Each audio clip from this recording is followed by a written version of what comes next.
ঘোষণা করবো যে কোন কোন আসনগুলোতে আমরা তাদের সঙ্গে সমঝোতা করছি।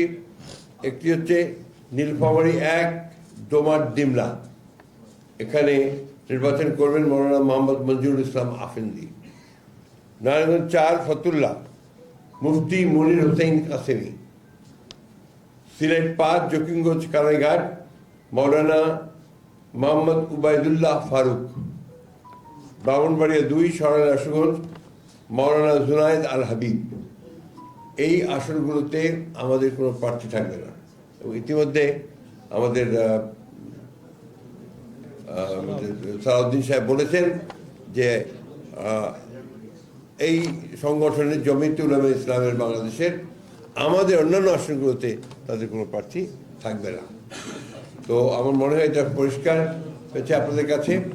এবং আমরা যখন চূড়ান্তভাবে নির্বাচনের অন্যান্য আসনগুলো যে বাকি আছে সেটা যখন আমরা ঘোষণা করব সেগুলো তখনও এসে যাবে।